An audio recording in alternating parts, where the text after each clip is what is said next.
Assalamualaikum warahmatullahi taala wabarakatuh.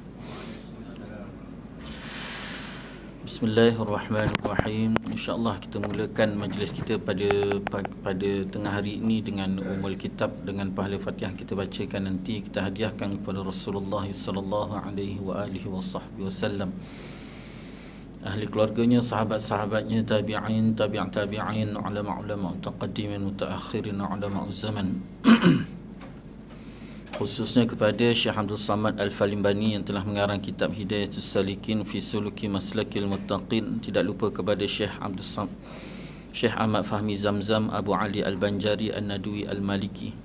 Seterusnya kita hadiahkan Al-Fatihah kepada pejuang-pejuang agama Allah Subhanahu wa taala, para syuhada, terutamanya sahabat-sahabat kita yang berada di Palestin, di Mesir, di Syria, di Yaman, di Selatan Tai, di Rohingya, di Marawi, di Malaysia. Seterusnya kita hadiahkan Al-Fatihah kepada para salihin, wali-wali Allah, para muttaqin, para syakirin. Seterusnya kepada kedua ibu bapa kita, guru-guru kita, kaum keluarga kita, kaum muslimin dan muslimat. Al-Fatihah. A'udzu billahi minasyaitonir rajim. Bismillahirrahmanirrahim. Alhamdulillahi rabbil alamin. Ar-Rahmanir Rahim. Maliki yaumiddin. Iyyaka na'budu wa iyyaka nasta'in. Ihdinas siratal mustaqim. Siratal ladzina an'amta 'alaihim ghairil maghdubi 'alaihim waladdallin. Amin. InsyaAllah untuk menambah baik lagi majlis kita pada petang ni, marilah sama-sama kita berselawat ke atas Nabi sallallahu alaihi wa alihi wasallam. Semoga dengan kita berselawat ke atas Nabi sallallahu alaihi wa alihi wasallam, Allah Subhanahu wa taala menambah lagi keberkatan, keridaan, rahmat, dan lebih-lebih lagi kita mengharapkan Allah Subhanahu wa taala mengampuni segala dosa kita, insya-Allah. Bismillahirrahmanirrahim. Allahumma salli ala sayyidina Muhammadin an-nabiyil ummi wa ala alihi wa sahbihi wa barik wa sallim. Allahumma salli ala sayyidina Muhammadin an-nabiyil ummi wa ala alihi wa sahbihi wa barik wa sallim. اللهم صل على سيدنا محمد النبي الأمي وعلى آله وصحبه وبارك وسلم. اللهم صل على سيدنا محمد النبي الأمي وعلى آله وصحبه وبارك وسلم. اللهم صل على سيدنا محمد النبي الأمي وعلى آله وصحبه وبارك وسلم. اللهم صل على سيدنا محمد النبي الأمي وعلى آله وصحبه وبارك وسلم. اللهم صل على سيدنا محمد النبي الأمي وعلى آله وصحبه وبارك وسلم. اللهم صل على سيدنا محمد النبي الأمي وعلى آله وصحبه وبارك وسلم. اللهم صل على سيدنا محمد النبي الأمي وعلى آله وصحبه وبارك وسلم. اللهم صل على سيدنا محمد النبي الأمي وعلى آله وصحبه وبارك وسلم. أعوذ بالله من الشيطان الرجيم. بسم الله الرحمن الرحيم. الحمد لله رب العالمين. الحمد لله رب العالمين وبه نستعين على أمور الدنيا والدين. والصلاة والسلام على سيد المرسلين خاتم النبي محمد صلى الله عليه وآله وصحبه وسلم وعلى آله وأصحابه وتابعا لهم بإحسان إلى يوم الدين. سبحانك لا علم لنا إلا ما علمتنا إنك أنت العليم الحكيم. رب اشرح لي صدري ويسر لي أمري واحلل عقدة من لساني يفقهوا قولي. رب زدنا علما وارزقنا فهما اللهم يسر ولا تعسر رب تمم بالخير يا فتاح يا عليم افتح لنا فتوح العارفين ولا حول ولا قوة إلا بالله العلي العظيم ولا حول ولا قوة إلا بالله العلي العظيم ولا حول ولا قوة إلا بالله العلي العظيم أما بعد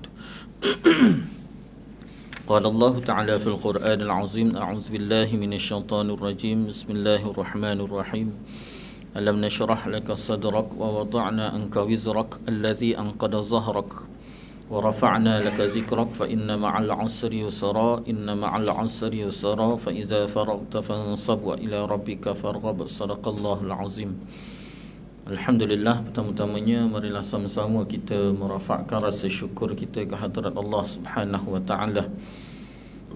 Dengan keizinan Allah Subhanahu wa taala dapat sama-sama kita bertemu dan kita bersua lagi pada petang ini, dan sama-sama kita mengharapkan semoga pertemuan kita pada petang ini Allah Subhanahu wa taala penuhkan dengan keberkatan, keredaan, rahmat, dan lebih-lebih lagi kita mengharapkan Allah Subhanahu wa taala mengampuni segala dosa kita insya-Allah. Dan insya-Allah kita akan sambung lagi bacaan kitab Hidayatus Salikin fi Sulukil Maslakil Muttaqin. Masih lagi perbincangan kita berkisar pada faslun fi fadilati talibil ilmi nafi'. Ini suatu fasal pada menyatakan kelebihan orang yang menuntut ilmu yang memberi manfaat. Ya. Muka surat 18, tulisan Jawi. Tulisan Rumi. Dan ketahui olehmu wahai talib bahawasanya bagi orang yang menuntut ilmu itu ada 3 perkara. 14. Betul kat situ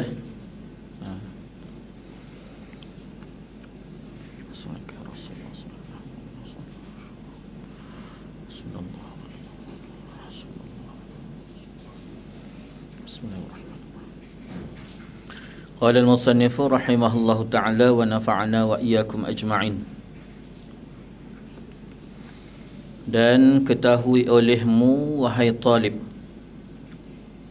Wahai talib ni bukannya Pak Talib. Talib ni penuntut, daripada perkataan talaba. Talaba penuntut, talib orang yang menuntut. Talib orang yang menuntut. Maksud talib kat sini penuntut ilmu, orang yang menuntut ilmu.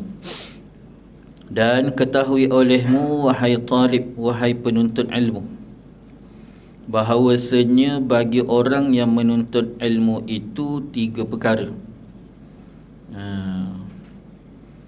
Bahawasanya orang yang menuntut ilmu itu 3 perkara. Jadi dalam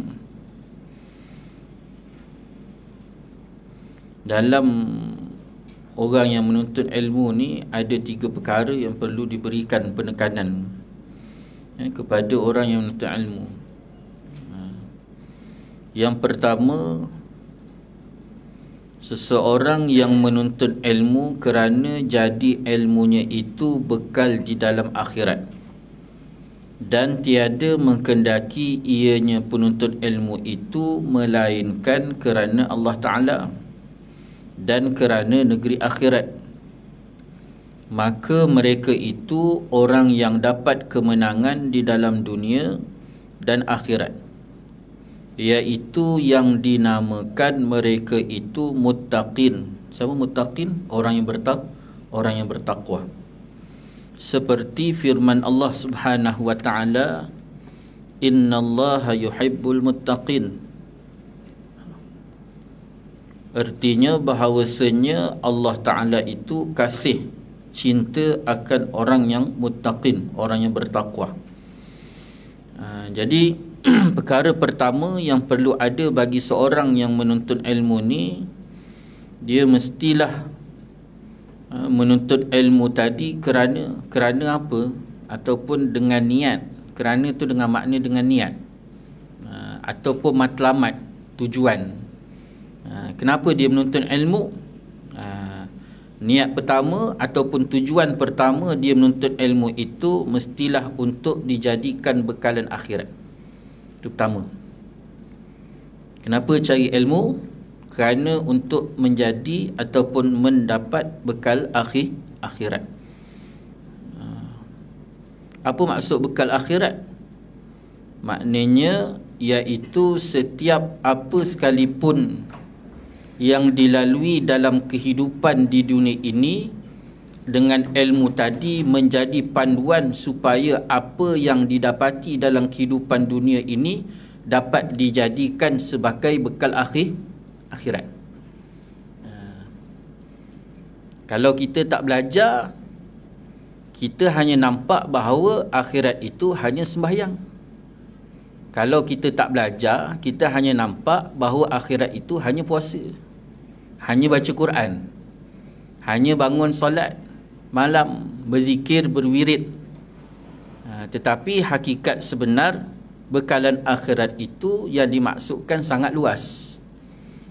Sekalipun makan, nampak makan itu dunia, makan tu dunia.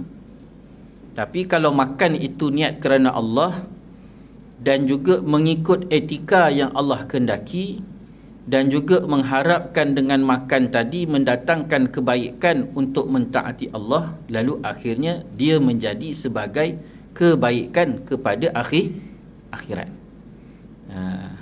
Itu sebab penting ilmu.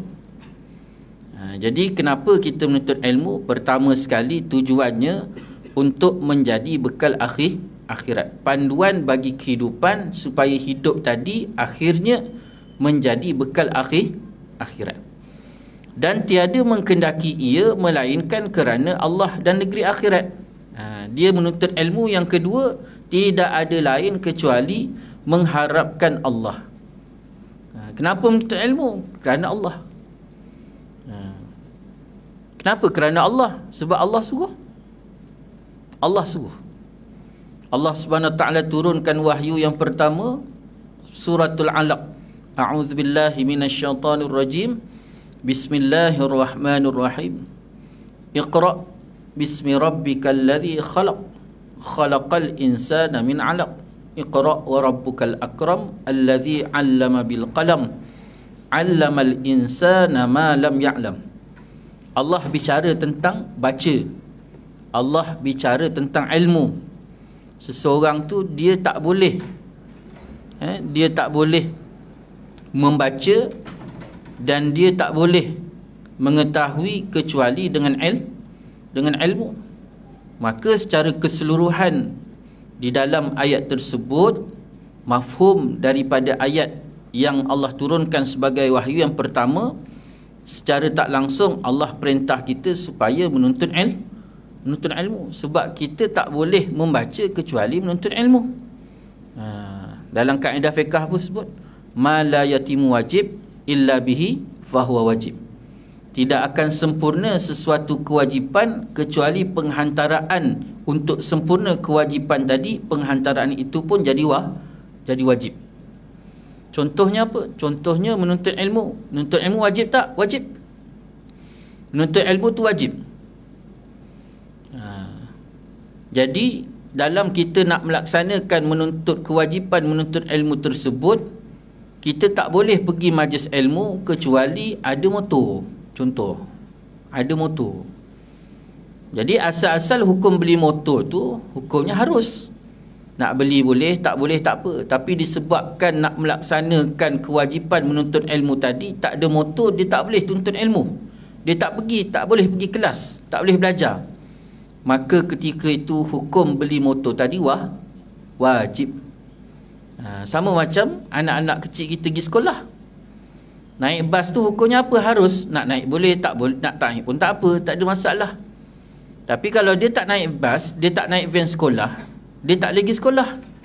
Sedangkan pergi sekolah tu wajib. Pergi menuntut ilmu di sekolah tu wajib. Maka ketika tu wajib penyediaan van sekolah dan bas sekolah. Kenapa? Kerana kalau tak ada van sekolah dan bas sekolah tadi, maka tak sampai ke majlis ilmu. Maka penyempurnaan kewajipan tadi, jalan penyempurnaan itu hukumnya wajib. Gitu juga Allah perintah kita supaya membaca, menuntut ilmu. Jadi jalan dia tu tak boleh membaca kecuali seorang tu dia menuntut ilmu, dia kena belajar, dia kena ngaji. Itu sebabnya kenapa kita mengaji kerana Allah. Kita mengaji kerana Allah. Allah perintah kita supaya kita mengaji. Dia suruh kita mengaji. Dia suruh kita mengaji. Pandai, tak pandai, cerdik, tak cerdik, besok nak kerja apa, nak jadi apa, itu bukan kerja kita. Kerja kita Allah suruh pergi ngaji, ngaji. Selebihnya tu pandai tak pandai, cerdik tak cerdik, itu ke hak kita. Sebab Allah hanya perintah kita suruh pergi ngaji. Pergi ngaji. Besok nak jadi apa, cerdik tak cerdik, itu lain. Itu dah dalam bab lain lagi. Dan juga negeri akhirat. Yang ketiganya, apa tujuan kita ngaji tadi? Ngaji kita kerana Allah perintah, dan juga tujuannya untuk negeri akhirat. Datang mengaji kerana apa? Kerana takut besok kalau tak pergi ngaji, Allah azab di akhirat. Kena ingat banyak. Pergi ngaji sebab Allah perintah. Lalu pula kalau tak pergi ngaji, maka kita lawan perintah Allah. Bila kita lawan perintah Allah, takut besok ke akhirat Allah azab. Itu dia punya kira-kira mudah. Dan kita harapkan semoga dengan kita pergi ngaji, Allah suka, Allah redha. Bila Allah redha, maka kita harapkan kehidupan akhirat kita itu Allah beri kebaikan. Maka dua tu. Itu sebabnya dalam Al-Quran, dalam hadis Nabi sallallahu alaihi wasallam, seringkali dikaitkan dengan iman pada Allah dan iman pada hari akhirat. Kedua-dua tu seringkali dikaitkan.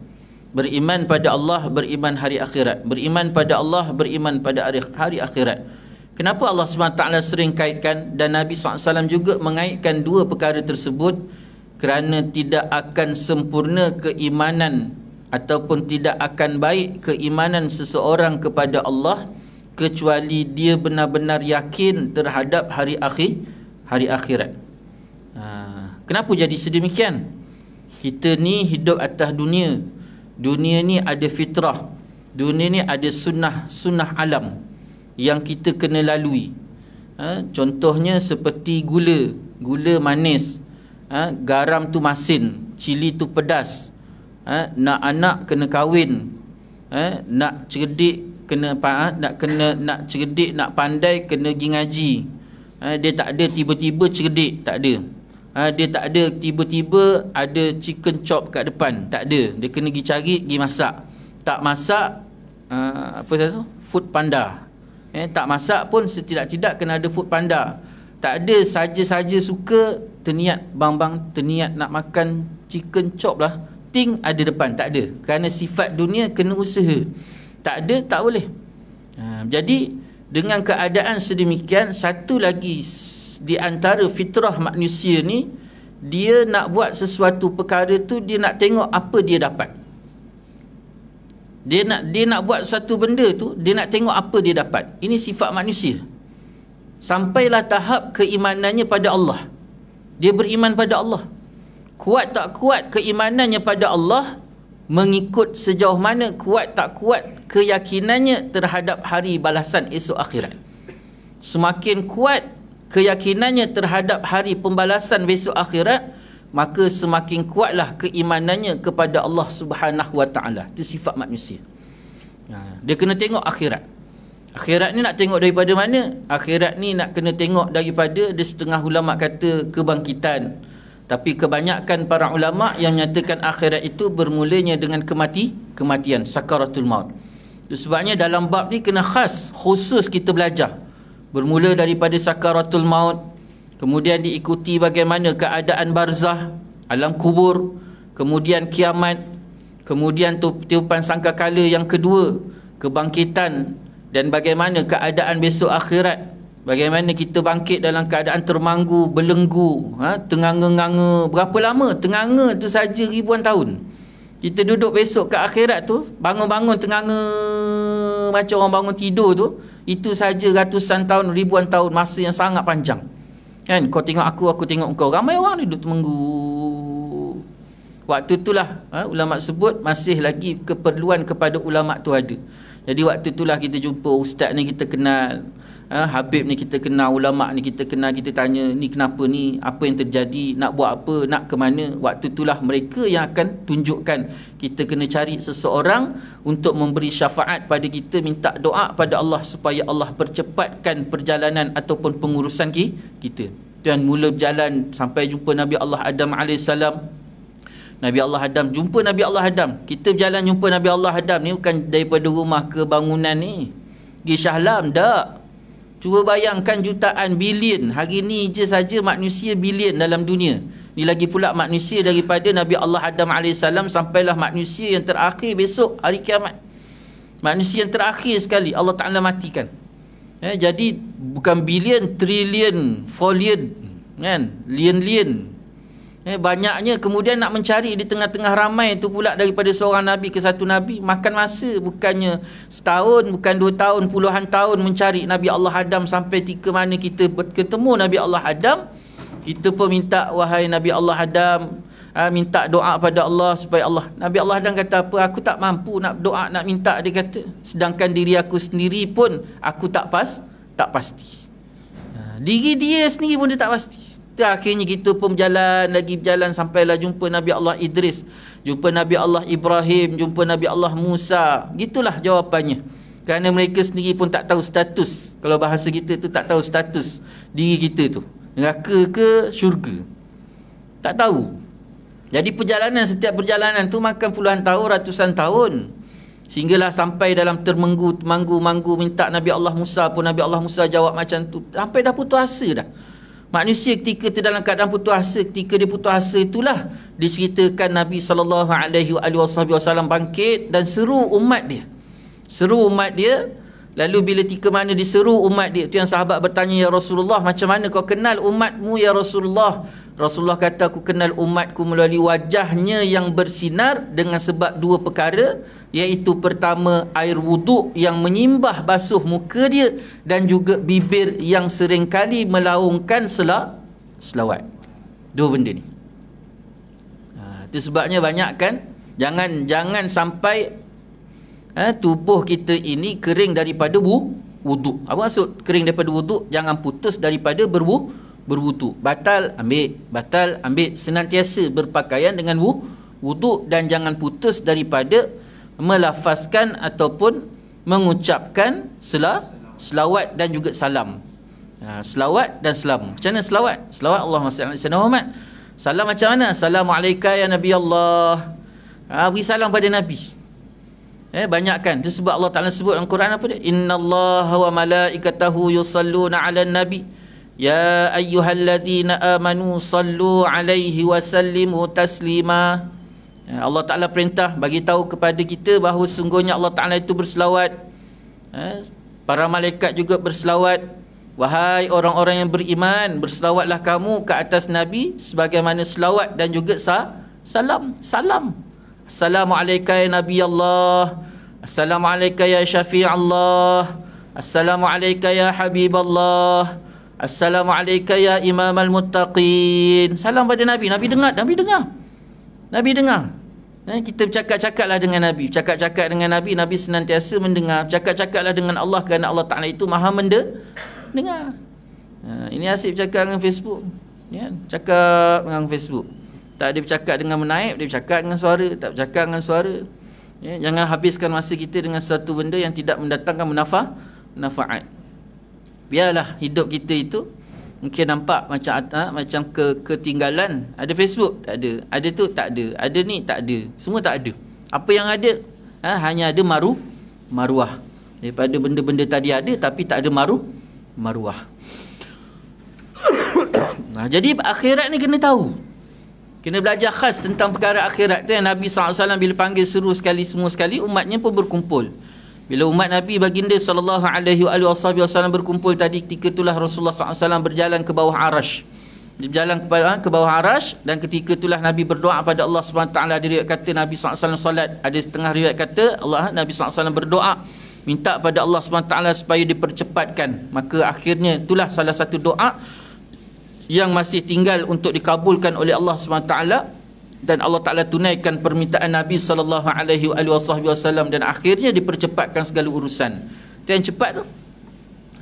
Dihimpunkan semua manusia, lalu dihisab. Masya Allah, hisab tu pula cuba bayangkan, daripada Nabi Allah Adam nak sampai seorang Nabi Allah Adam saja hidupnya 1000 tahun, nak dihisab setiap amalan dia. Ni lebih kurang kurang perjalanan dia macam tunggu pasport siap lah dekat immigration. Tunggu pasport siap. Ni bukan sekarang saya tak pasti. Dulu kalau buat pasport tu pukul 7 pagi tu berebut, pukul 6.30 tu silap-silap ada kalangan mereka tu yang sampai semain subuh pun tak, sebelum subuh dah sampai, kerana nak dapatkan nombor giliran. Lepas tu pula dah siap semua sekali, sampailah giliran pukul apa, pukul 6.30 datang, pukul 10 baru dapat nombor, baru dapat giliran. Lepas tu bila pula nak pergi ambil pula, kalau dulu 3 hari, pernah saya alami pula petang nanti baru ambil, tunggu lagi, balik kan tak datang dah, tunggu lagi. Cuba bayangkan tu sehari tunggu, tengok nombor, kebil. Hari ni ada juga handset duk tengok baca Quran ke apa benda kan.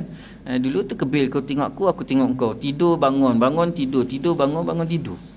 Cuba bayangkan besok ke akhirat pula besok tak ada aircon. Matahari tu Nabi kata sejengkal atas kepala. Ada yang sebahagian berdirilah dia. Ada sebahagian duduklah dia. Ada sebahagian meniaraplah dia. Ada sebahagian merangkaklah dia. Cuba bayangkan keadaan akhirat Allah Subhanahu Wa Taala yang sangat panas, nak menantikan giliran kita. Itu sebabnya golongan yang pertama besok akan dihisab oleh Allah. Nabi SAW diangkat orang yang pertama sekali, golongan yang melepasi daripada hisab Allah Subhanahu Wa Taala. Siapa dia? Minan nabiyyin was-siddiqin wasyuhada. Ini golongan yang terlepas daripada hisab. Itu sebabnya minta doa kepada Allah. Nabi kata apa? Golongan pertama yang terlepas daripada hisab ni seramai 70,000 orang. 70,000 orang. Sahabat Nabi je berapa orang? Siapa sahabat Nabi? Sahabat Nabi dia orang yang bertemu dengan Nabi, menatap wajah Nabi, beriman dengan Nabi. Beriman dengan Nabi, mengamalkan syariat Nabi. 3 benda. Temu dengan Nabi, menatap wajah Nabi, dan beriman dengan Nabi. 3 benda tu. Itu sahabat. Jadi yang dikatakan sahabat tu saja ada 120,000 orang. Jadi yang masuk ke syurga tanpa hisab 70,000. Rasa-rasa kita kat mana? Kan? Nak sampai ke kita tu je pun dah tak tahu kat mana kita. Apatah lagi yang sahabat tu saja kita tak tahu kat mana status. Tapi tu kita kata tapi Nabi kata ad-du'a silahul mu'min. Doa tu senjata orang beriman. Minta doa pada Allah. Sebab Allah Ta'ala tu maha pengasih lagi maha penyayang. Nabi SAW itu juga maha pengasih. Minta dengan Allah. Walaupun 70,000 orang, kita tak tahu mungkin dalam 70,000 orang tu termasuk kita. Sebab rahmat Allah Ta'ala itu sangat luas. Sedangkan seorang lelaki saja selangkah kaki nak masuk dalam syurga, nak masuk dalam neraka Allah, selangkah kaki nak masuk neraka. Lalu Allah Ta'ala perintahkan kepada malaikat, wahai malaikat, ambil lelaki tadi masuk dalam syurga, bawa masuk syurga. Jadi malaikat terpinga-pinga, wahai Allah, kan dah dihisab, kemudian dapati hidup atas dunia itu penuh dengan maksiat, tapi kenapa nak bawa masuk syurga? Kenapa nak bawa masuk syurga, selangkah lagi nak masuk neraka? Dah memang hidup dia penuh dengan maksiat. Itu sebabnya hidup kita ni macam mana pun besar maksiat yang kita lakukan, pertama sekali taubat, yang kedua pastikan jangan sampai tergelincir iman kita. 2 benda tu. Maksud tergelincir iman tu, jangan sampai rosak iman. Apa maksud rosak iman? Contohnya mudah. Contoh paling mudah. Kenapa tak semayang? Ni dah masuk Zuhur, kenapa tak semayang? Suka hati akulah. Kubus ni sendiri, jangan semayang tu wajib. Wajib tak wajib? Aku nak semayang, aku semayang. Baik. Dia dah mengingkari kewajipan. Bila ingkar wajib, maka rosak iman. Sebabnya hati-hati. Bila bercakap tu hati-hati. Dan senantiasa bersyahadah untuk apa? Kita tak tahu ada perkataan kita ataupun perbuatan kita yang sampai menghancur, merosakkan, merobohkan iman kita. Maka dengan kita senantiasa memperbanyakkan syahadah tadi, dia memperbaharui semula iman kita pada Allah. Jadi dua perkara tadi berhati-hati. Lalu Allah SWT perintah malaikat tadi. Malaikat tanya, wahai Allah, kenapa lelaki tadi nak dibawa masuk syurga, sedangkan hidupnya itu dipenuhi dengan maksiat padamu, wahai Allah. Lalu Allah SWT kata, sesungguhnya lelaki ini sewaktu hidup atas dunia di dulu, ada satu doa yang diminta pada aku, tidak aku tunaikan. Ada satu doa dia minta pada aku. Cuba bayangkan, hidup dia tu dipenuhi maksiat, tiba-tiba ada satu ketika tu dia doa pada aku saja tak tunaikan, dan kini saat ini, detik ini, doa tadi yang tidak aku tunaikan, aku gantikan dengan syurga. Ya Allah, itu sebabnya betapa luasnya kasih sayang Allah. Itu sebabnya sebesar-besar makhluk Allah arash, sebesar-besar dan seagung-agung makhluk Allah adalah arash Allah. Tetapi sebesar-besar arash Allah, jauh lebih besar kasih sayang Allah. Allah Ta'ala sebut apa? Ar-Rahmanu 'alal arsyistawa. Agung tak arash Allah? Agung, sangat besar, sangat hebat. Dan tidak ada makhluk yang jauh lebih hebat, lebih agung, lebih besar kecuali arash. Tapi sebesar-besar arash, Rahman Allah, kasih sayang Allah itu jauh lebih besar. Itu sebabnya kita minta pada Allah, banyakkan doa. Kita tak tahu kat mana yang Allah Ta'ala nak letak kita. Senantiasa Allah sangat-sangat suka hambanya yang banyak berdoa dan juga minta ampun pada Allah. Tak hebat mana pun amalan, tapi bila banyak berdoa, maka itulah paling Allah suka. Itu yang disebutkan kat sini. Syekh kata apa? Yang pertama sekali, seorang yang menuntut ilmu itu kena jadikan ilmu itu untuk bekal akhirat. Panduan untuk meniti kehidupan di dunia, sehingga apa yang didepani dalam kehidupannya di dunia itu semuanya dapat dijadikan sebagai bekalan ataupun sebagai keuntungan akhirat yang akan didapati dia. Dan tiada mengkendaki melain kerana Allah dan juga hari akhirat, negeri akhirat. Kenapa menuntut ilmu? Kerana Allah. Kenapa menuntut ilmu? Kerana untuk akhirat. Maka mereka itu orang yang dapat kemenangan di dalam dunia dan juga akhirat. Inilah golongan yang mendapat kemenangan di dunia dan juga akhirat, iaitu orang yang menuntut ilmu semata-mata mencari keredaan Allah dan juga kehidupan akhirat. Lawan daripada kehidupan akhirat iaitu dunia akhirat. Dunia akhirat. Dunia dengan akhirat ni dia macam air dengan minyak. Dunia akhirat ni dia macam air dengan minyak. Ambil dunia, dia akan terlepas akhirat. Ambil akhirat, dia kena lepas dunia. Tu ayat dia. Dia ambil dunia, dia akan terlepas akhirat. Dia ambil akhirat, dia kena lepas dunia. Tu ayat dia. Habis, tak payah makan, tak payah minum lah. Tak. Maksud dia mengambil dunia, dia akan terlepas akhirat, iaitu apa yang dia buat hanya semata-mata dunia. Apa maksud dia buat semata-mata dunia? Kalau makan hanya tertumpu pada makan. Ini contoh benda paling mudah. Sebab pagi kita makan, tengah hari makan, petang makan, malam makan. Kan? Jadi makan tu macam mana makan dunia? Orang makan dunia ni, dia pergi kedai makan, habis masa dengan makan je.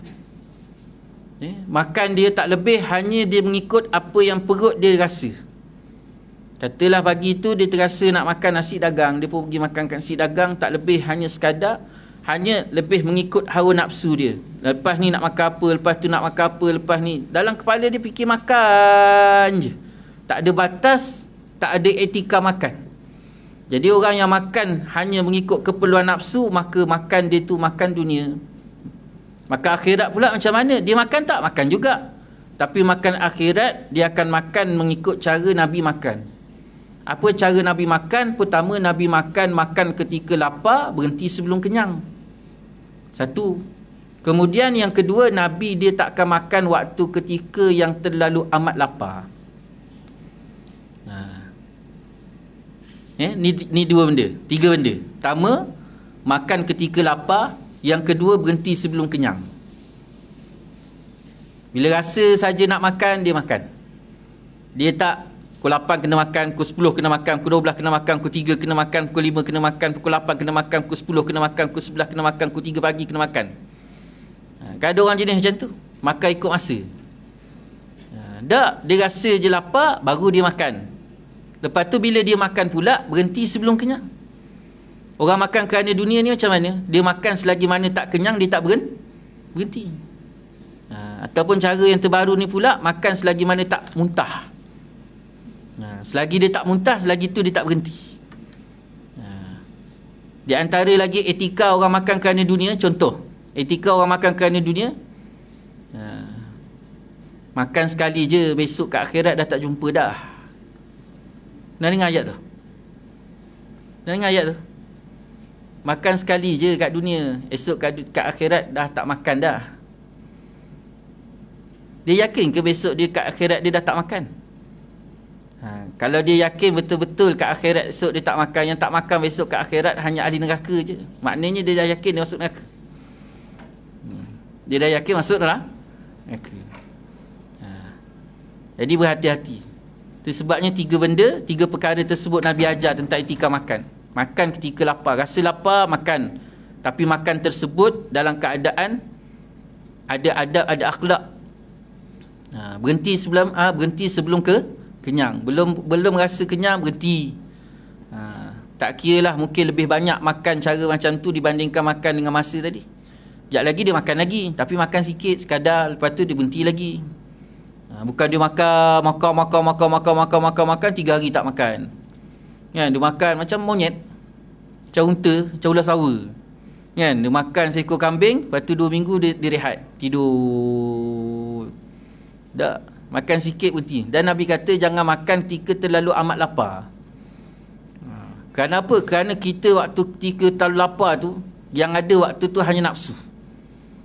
Itu sebabnya jangan pergi pasar malam waktu lapar. Jangan pergi pasar malam waktu lapar. Jangan pergi kedai makan waktu tengah lapar. Pergilah cari apa-apa dulu, biskut sekeping ke, roti ke apa ke, alah perut dulu, agak rasa tenang tu, dah mula rasa kenyang-kenyang sikit, tinggalkan dulu. Mula rasa lapar balik, jangan terlalu lapar, pergi baru makan. Kalau tidak nanti kan kakak yang jaga restoran tu pun nampak macam ayam main golek, pusing. Jadi berhati-hati. Ni yang katakan makan kerana akhirat. Hidup dunia tadi bukan hanya semata-mata dia ambil dunia, tapi dia jadikan dunia itu sebagai jalan untuk akhirat. Itu penting. Bukan bermakna bila kata dia tinggalkan dunia, dia hanya memberikan penekanan akhirat, dia duduk tak pakai baju, dia tak hidup berkeluarga, tak. Tetapi apa yang dia jalani dalam kehidupannya, semuanya itu tujuannya mesti akhirat. Pergi kerja akhirat. Kenapa pergi kerja? Saya pergi kerja akhirat. Apa kelebihan orang yang pergi kerja kerana akhirat? Orang yang pergi kerja kerana akhirat ini, dia akan ada dosa, ada pahala. Kerja kerana akhirat, dia ada dosa, ada pahala. Bila kata ada dosa, ada pahala, maka ketika tu, kalau katalah dia masuk kerja pukul 8 lah, sebelum pukul 8 dia dah cacak. Dia dah punch card. Bukannya dia masuk kerja patut masuk kerja pukul 8, dia masuk pukul 8.10, dia minta telefon hello kawan dia, punch card pukul 7.50. Ni yang tak ada etika, tak ada dosa, tak ada pahala. Sedangkan dia dah makan dah duit orang kat situ 10 minit tadi, 8.10 tadi, 10 minit. Bila kerja kerana akhirat, ada dosa, ada pahala, maka masa kerja tadi digunakan dengan sebaik mungkin untuk kerja. Bukan masa dia update, masa itulah dia edit TikTok dia. Tengah-tengah kerja dia edit TikTok. Dah lah pakai komputer pejabat, internet pejabat, elektrik pejabat, masa pejabat. Berapa banyak? Cukup bulan dapat gaji. Bila dapat gaji, kereta rosak, dia bising kereta dia rosak. Lepas tu dia marah Allah. Kenapalah ya Allah, kereta aku rosak, dah lah gaji kecil. Padahal Allah Ta'ala sayang dia. Allah Ta'ala tak nak bagi dia makan benda haram. Lalu Allah Ta'ala pisahkan duit tadi yang haram tadi daripada rezeki dia dengan didatangkan sebab-sebab yang lain. Sama ada dengan kereta rosak, motor rosak, dia sendiri sakit. Sebabnya jangan kita memandang dunia semata-mata, tetapi apa yang kita lakukan itu pandang akhirat, dosa dan pahala. Kerana setiap apa yang kita buat ini, faman ya'mal mithqala dzarratin khairan yarah wa man ya'mal mithqala dzarratin syarran syarra. Allah akan memperlihatkan sebesar zarah sekalipun kebaikan yang kita buat, dan Allah akan memperlihatkan kepada kita sebesar zarah kejahatan yang kita buat. Inna ilaina iyabahum summa inna alaina hisabahum. Sesungguhnya semuanya mereka ni akan kembali kepada kami, dan kewajipan ke atas kami menghisap setiap amalan mereka, setiap perbuatan mereka. Siapa mereka? Kita. Siapa kami? Allah. Iaitu dinamakan mereka itulah muttaqin, seperti firman Allah, innallaha yuhibbul muttaqin, bahawasanya Allah Ta'ala itu kasih akan orang bertakwa. Itu tadi. Kenapa untuk ilmu? Kerana Allah. Untuk apa? Dengan ilmu tadi jadi panduan bagaimana dia nak meniti kehidupan yang sebenar sebagaimana yang dikendaki oleh Allah. Lalu kat situlah dengan dia berjalani kehidupan dia, daripada pagi dia bangun tidur sampai dia tidur mula, ataupun dia lahir sampailah dia mati, semuanya ikut ilmu yang etika ilmu yang Allah Ta'ala telah pandukan tadi melalui ilmu tadi. Maka kat situ yang dikatakan orang bertakwa. Ini takwa sebenar. Bukan takwa itu hanya semata-mata pakai jubah, pakai serban, tak. Bukan hanya sekadar takwa itu dilihat pada pakaian, tapi takwa itu dilihat pada bagaimana dia jalani kehidupan dia, daripada bangun tidur sampailah dia tidur semula, daripada dia lahir sampailah dia mati. Ni dia katakan takwa. Yang tadi dia pergi kerja pukul 8, masuk kerja pukul 8, balik kerja pukul 5, dia pun pergi kerja pukul 8, ataupun kadang terlambat, hujan pula lebat, dia datang sampai pejabat pukul 8.20, dia pun punchcard pukul 8.20, lalu dia balik pula sepatutnya pukul 5 dia balik 5.20, dia lebihkan 20 minit. Kenapa? 20 minit tu hak pejabat dia balik, dia main TikTok sampai terlajak pula 15 minit dia ganti balik. Ini orang bertakwa. Dia tidur tengah hari kan, tidur terlajak, jadi berapa minit terlajak? 10 minit dia ganti balik. Ataupun setidak-tidak kalau jenis pejabat pukul 5 je kena sharp, kena keluar, kena kosongkan. Jadi nak ganti tak boleh. Cara macam mana? Daripada gaji tadi pula sedikitnya disedekah, masukkan balik dalam tabung, ataupun disedekah, ataupun macam mana sekalipun, kalau dia berani dia jumpa bos dia balik minta halal. Semua itu ni gambaran orang bertakwa. Ini tak, selagi mana dia boleh kikis, dia kikis kan. Gaji lambat dia bising. Dan lagi firman Allah Subhanahu Wa Taala dalam surah Al-Baqarah ayat 197, a'udzubillahi minasyaitanir rajim, bismillahirrahmanirrahim, wa tazawwadu fa inna khairaz zadi taqwa. Artinya, dan ambil oleh kamu bekal di dalam akhirat, maka bahawasanya yang terlebih baik daripada bekal itu iaitu takut akan Allah Ta'ala. Jadi kan kita kata belajar kerana Allah, belajar kerana akhirat. Kenapa ini bertepatan? Allah Ta'ala sendiri perintah ambil bekalan akhirat, dan sebesar-besar bekalan akhirat itu adalah takut kepada Allah. Jadi ini yang kita nak letak dalam jiwa kita tadi, dengan ilmu yang dijadikan sebagai panduan. Ilmu itu dijadikan sebagai panduan. Kita beli kereta, beli kereta baru. Bila beli kereta baru, di antara benda yang diberikan oleh pihak kedai kereta, salesman pada kita, selain daripada kunci, geran dan sebagainya, ialah buku panduan. Betul tak? Buku manual kereta tadi. Jadi buku manual itulah perumpamaannya seperti ilmu ataupun Al-Quran ataupun hadis Nabi. Jadi hidup yang kita jalani dalam kehidupan yang kita lalui ni, dia perlukan ada panduan, buku manual untuk memandu macam mana kita nak lalui tadi. Jadi ilmu tadi.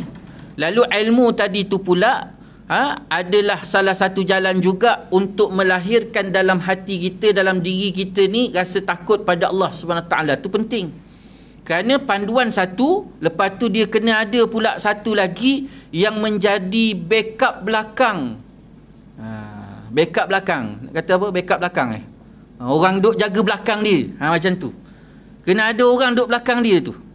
Macam kita pergi sekolah, siapa yang duk belakang kita? Cikgu apa? Cikgu apa yang kaki-kaki rotan tu? Dah lama tak pergi sekolah. Cikgu disiplin. Zaman saya dulu, cikgu disiplin saya perempuan. Badan dia besar. Dia pergi sekolah, orang lain cikgu lelaki, cikgu perempuan semua pergi sekolah naik kereta, naik motor, dia naik basikal tua. Lepas tu pula dia duduk pula dekat atas bukit. Jadi kami ni kampung ni, satu kampung ni pula, dia duduk dekat atas sekali, puncak bukit. Kat kampung kami tu ada bukit, sekolah kat bawah. Jadi dia terpaksa lalu kawasan kampung kami tu sampailah pergi ke sekolah. Jadi dia naik basikal tu daripada rumah dia atas bukit tu nak turun jauh tu. Dia tak mengayuh pun. Dia lalu, kami pergi lalu, nampak je bunyi basikal dia, kan, bunyi basikal dia tu semua ke tepi, takut. Padahal jalan tu besar. Kemudian pula kalau dia duduk dekat bilik guru, satu line kelas yang berbaris dengan bilik guru tu memang senyap. Tu maknanya cikgu disiplin. Kenapa? Kalau dia berjalan, dia akan pegang satu. Kalau tuan-tuan ingat, kat sekolah dia ada pembaris kuning. Pembaris kuning. Jadi pembaris kuning itulah yang duduk jalan pusing sekolah. Jadi akhirnya keberadaan dia di sekolah itu memberikan perjalanan sekolah pelajar dalam keadaan sangat-sangat berdisiplin. Kenapa? Takut dekat dia. Memang kalau dapat kat dia tu, bukan waktu dia lalu, orang tu tengah main, dia panggil, dia letak je jari. Ni zaman-zaman dulu, bukan zaman-zaman saman. Sekarang zaman saman, tak rasa benda-benda ni. Letak tangan, pembaris tadi, dia tegakkan, memang dia pukul tu rasa. Sampai balik jari tu tak rasa. Pegang tu tak rasa, kebas. Dia pukulnya betul-betul. Zaman tu tak ada saman. Jadi buatlah apa tu yang jadi orang. Jadi kalau kita sekarang ni pula CCTV. Kan orang lebih takut CCTV dibandingkan takut Allah. Hari ni sampai terpaksa pejabat, agensi, kerajaan semua terpaksa keluarkan modal yang sangat besar letak sini. Habis-habis CCTV tu, padahal tak ada wire, tak ada apa, CCTV je cangok. Saja semata-mata nak takutkan orang. Sampai tahap macam tu. Jadi Allah Ta'ala takut pada Allah tu seperti CCTV yang duduk tengok kita. Ini yang kita kena bina. Perasaan takut tadi tu.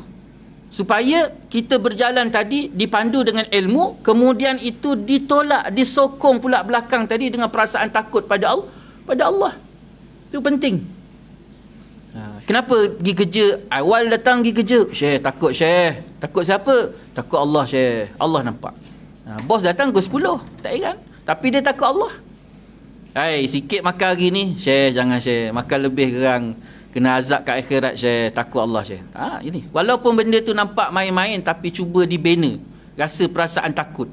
Supaya bila rasa perasaan takut tadi, betul-betul telah terbina dalam diri kita. Itulah salah satu jalan kebaikan yang sangat besar diberikan oleh Allah SWT kepada seseorang tersebut. Terlebih baik, dan makna takwa itu iaitu mengerjakan taat dan menjauh akan maksiat, seperti yang lagi tersebut makna takwa itu di dalam kitab ini. Jadi apa maksud takwa? Takwa itu kan mengerja taat dan menjauhkan maksiat. Nanti Syekh akan sebut nanti kat depan. Dia kata apa? Mengerjakan taat dan menjauhkan maksiat. Nak mengerjakan taat dan menjauhkan maksiat, kita tak akan boleh mengerjakan taat dan tak boleh meninggalkan maksiat kecuali betul-betul rasa takut pada Allah. Dengan takut pada Allah tu, jadi nak dapatkan takut pada Allah tu kena ada ilmu dan kena bina rasa takut tadi pada Allah. Ilmu tu sebagai panduan dan rasa takut pada Allah tu pula sebagai sokongan belakang supaya timbul kekuatan dalam diri kita untuk menjaga segala etika yang telah ditetapkan oleh Allah SWT, baik dalam bentuk perintah ataupun dalam bentuk larangan. Wallahu ta'ala alam. Kita berhenti kat situ. Itu yang pertama.